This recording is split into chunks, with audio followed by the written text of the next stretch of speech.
Hi guys, this is the Queen of York. I'm here with another speed build. Like the other videos on my channel, it's actually been built quite a while ago. Back in September I built this house, but I thought, may as well make a video out of it and release it.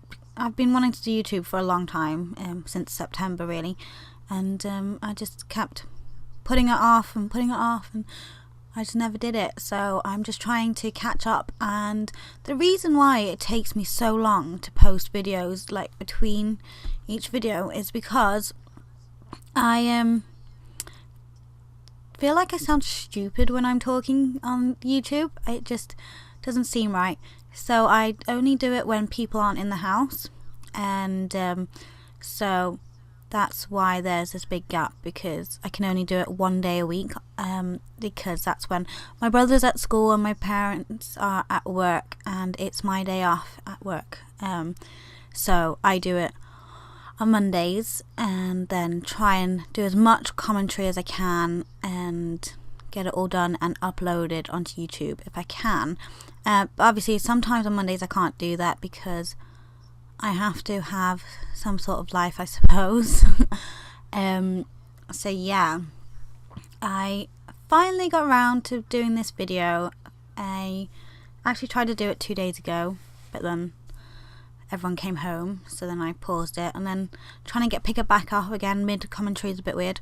So anyway, I am going off on a tangent and I haven't even mentioned what's happening, so let me stop and actually talk about the video. So this house is a starter home. I built it obviously when I first got the game, and I like to play games realistically from the beginning and build their money up gradually, or which would be realistic. So I built 2 starter homes. So Mirage, which was the very first video I posted, but it was the second house I built. This one I kind of lost it and managed to pull it because I updated my system, so I lost this house, but luckily I was able to open it on my brother's computer and save it and upload it, so that's good. But yeah, it's a starter home. It's 2-bedroom for a parent. Single parent would be great, or a young couple with a spare bedroom, single room, or maybe roommates. Really is open to whatever interpretation you guys want it to be. It really isn't quite an open to anyone's use really, whether that be single parent, couple, single person, So it is in keeping with the other houses in the area, and I've got a croaky voice, oh my goodness, and I'm really trying not to cough because every single video I cough or I sneeze. So I'm hoping that it will go away slowly, and it is now, so yay, there you go. I managed. I did it. Well done me. So yes, this is in keeping with the houses in the area. This was built in Oasis Springs, which is a more modern, contemporary look about it. And I used the half-angled roofs. I don't know what they're called. Please, someone tell me so I stop sounding like such an idiot. But yeah, it matches the houses in the area with the angled roofs that don't quite meet in the middle. And I go with a black slate roof and the blue paneling, blue-green wooden paneling on the outside, which looks a bit weathered, which is kind of what you wanted with a starter home. You don't want to look too done up and maintained, because but you don't want it to be ratty and tatty.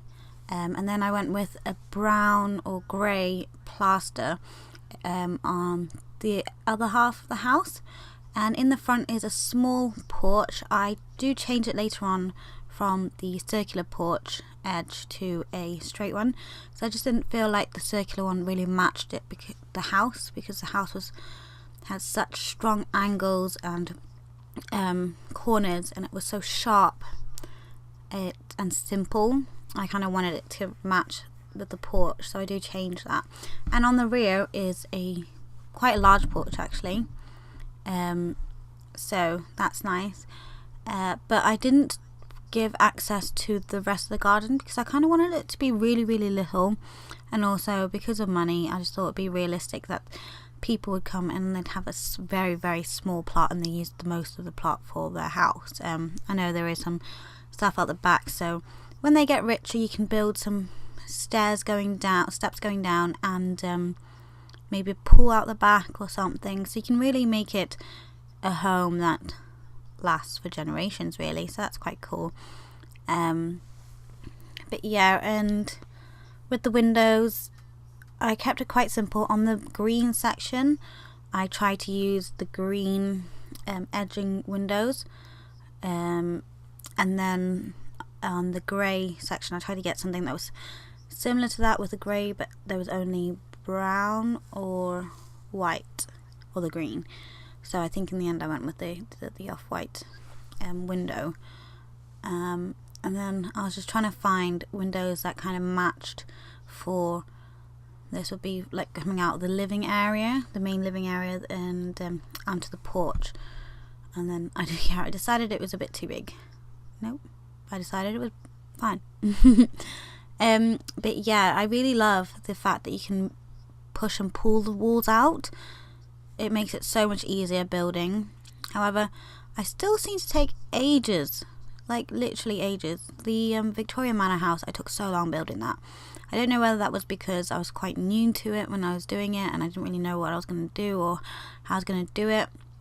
So it just took forever to kind of get it right and get it how I liked it. And but then I watched the other YouTubers and they are so quick. It's crazy, absolutely insane. Like, I really want to know their secret, how the hell they make these houses so quickly. I mean, this one's not too bad, it's 20 minutes, but you know, it's such a small house, you'd think it would take less time. But yeah, I've done the external part of the house now, and I'm just doing the interior. I actually don't like to put the wallpaper up until I do the furnishing, because I don't really know what I'm going to do until then, but for the purpose of making videos I thought, you know, it's better just to do the more than one and you can change it. But I might just go back to the way that I like to play, build even, and do the way I'd naturally do it, and just have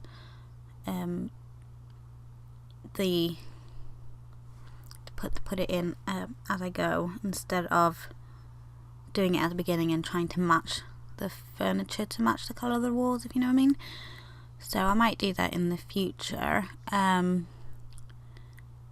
But yeah, and I've changed the front porch to the normal straight edge with the corner porch.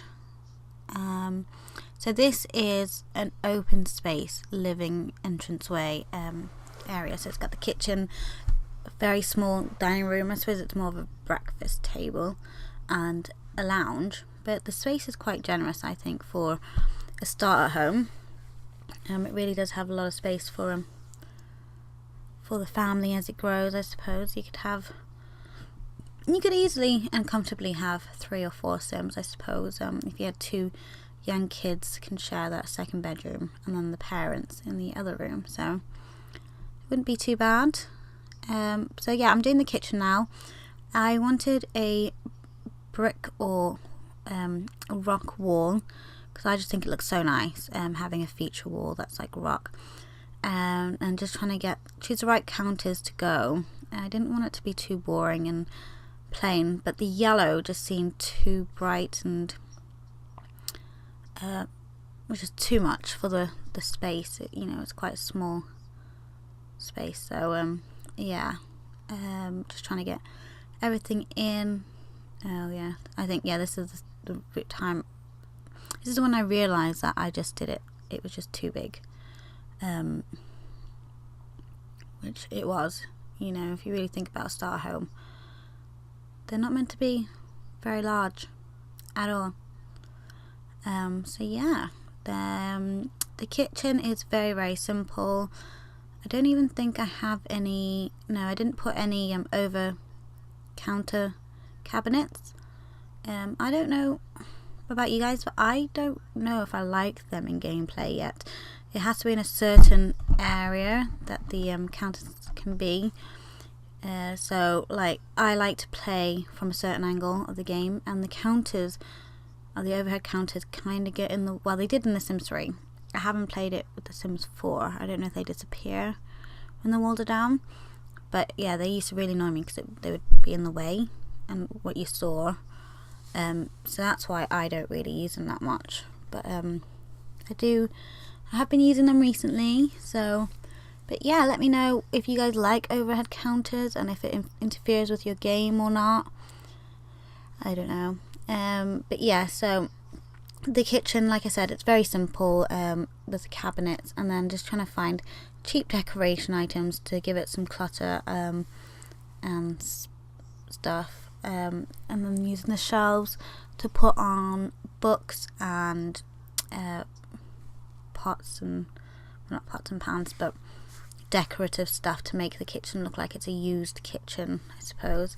And I made this in September, guys, so it was before move objects, so I was really limited on what I could put on the shelf, which was so annoying, because I love these books and you can't get them on the shelf, the ones in the row, the stacked books. I just think they're so cute. But yeah, so I think the kitchen's pretty much done, apart from a little bit of, oh, do I not put in a bin? I don't think I put in a bin, guys. I might go and put that in. No, I've already uploaded it. So you guys will need to put a bin in, because I forgot, and I forgot one in the other house as well. I need to go back and put that in, actually. Oopsie. It's quite annoying that they don't have the trash compactor that they had in the rest of the Sims. So I always forget it, which is stupid. But yeah. So now I'm doing the bathroom. It is a very simple 3x3 bathroom. It's very small. And I was just trying to think what I wanted in it. I kind of like the idea of having a shower over the bath, but it was just didn't fit. It looked too old.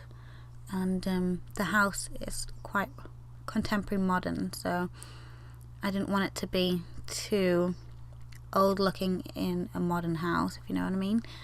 And then I'm just trying to add some colour to the bathroom and a sectional wall so people can go to the toilet in peace, really. And I really love this orange colour with the white tile wall, like the chunky tile wall. I just think it looks so pretty. And it really fits quite nicely. So, and then yeah, just a simple mirror over the sink. You know, you gotta look at yourself while you brush your teeth. Make sure you get everything. Yeah, I don't think I do much more decoration wise. It's very, very minimalist, I suppose. Just a little stuff like the laundry basket, I suppose, to make it look like it's lived in. But yeah, I really had a big issue with the size. I just felt like everything was so big and spacious, but I suppose that's not a bad thing. But you know, realistically, in a starter home, you don't have a lot of space, so I just keep fiddling with the sizing and trying to get it right. But yeah, this is quite a feminine bedroom, so I suppose you'd want a woman in it. I don't think a man would be super happy with having such a girly bedroom, like with the lilac or pinky purple walls and then the pink bedding. But it's cute. It's good for a single mom would be nice in this house, actually. Or yeah, a single mom. Maybe a single mom, 2 kids. I haven't made the spare bedroom. It's not really appropriate for 2 kids. I think I only put 1 bed in it, a single bed. But you guys can change that and put another bed in and get rid of maybe some sort of clutter stuff like the shoes, which don't add any value whatsoever to the gameplay. It just adds aesthetics, I suppose. So you could get rid of that and maybe get a bed. So that'd be good. And then, oh, I love these pear. I love to oversize the pear, the stack of pear pictures. I just think they're so cute. Oh, why was that red? I don't know. And then the lounge, which is right at the back. This is where I add a pop of colour because everything was very simple, and I just love the yellow with the blue. I just think they go so well together. I'm assuming they're complementary colours, but in my mind they go nicely. So I use yellow and blue quite a lot, and white, yellow and blue. They just all just seem to fit nicely, really beautifully. So yeah, but again, like the rest of the house, it's very simple. I'm just trying to work out the orientation and trying to get something interesting, get enough seats so people can sit. And I was originally going to have the TV on this wall here, and so they'd walk in and it would be there. But then I decided it just didn't fit right with the yellow couch being where it was, and I thought it would be better if the TV was in the corner by the window, on the far wall by the window, and it just elongates the room as well. If you're looking all the way down, instead of cutting it off with the chairs being offset from the wall, I just thought it made better use of the space really. And at the moment struggling to get everything in with the amount of money you have as a starter for a starter home, and so it was a challenge. So I start to go really cheap and just oversize the cheap paintings so that there's some decorations, because otherwise it would just be really boring and you'd just have white walls or blue walls and there would be no paintings. So yeah, it's great that you can oversize the cheap paintings and make them more of a focal point, and also they're quite modern, which fitted with this house, so that was nice. It's good. And yeah, so, and the TV is so cheap. I think it's one of the cheapest TVs there are. But you know, beggars can't be choosers, and you know, they did get, the house is quite a decent size, and when they get some more money from working, they can upgrade their TV to a fancier TV if they wanted to. So you know, the option is there.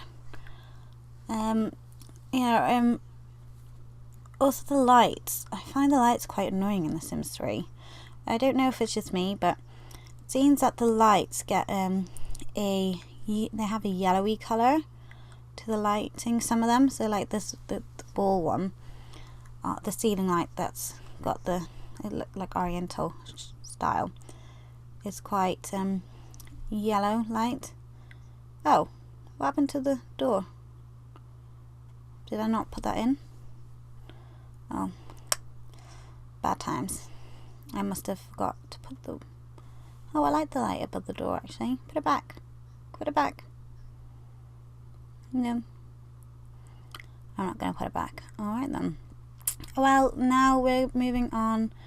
Putting some curtains in, and I think they disappear because every time I opened it, these curtains would disappear, and I don't know, I think it's that pot plant that kept making them glitch out and disappear, you know, as it does.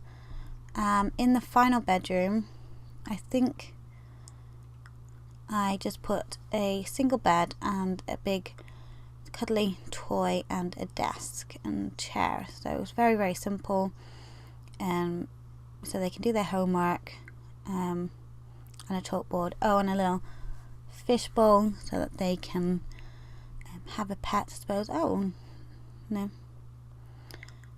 I can't remember. This is where I start really stressing about the money and trying to get everything to and budget, and I can't really remember what I do in the end. There it is, oversizing the cheap stuff and trying to make something a little bit nice for a child. It's quite a girly room as well, so maybe a mom and a daughter would live in this one, but you can easily change the color scheme and make it neutral colours if you wanted a boy and a girl to share the room, or you could make it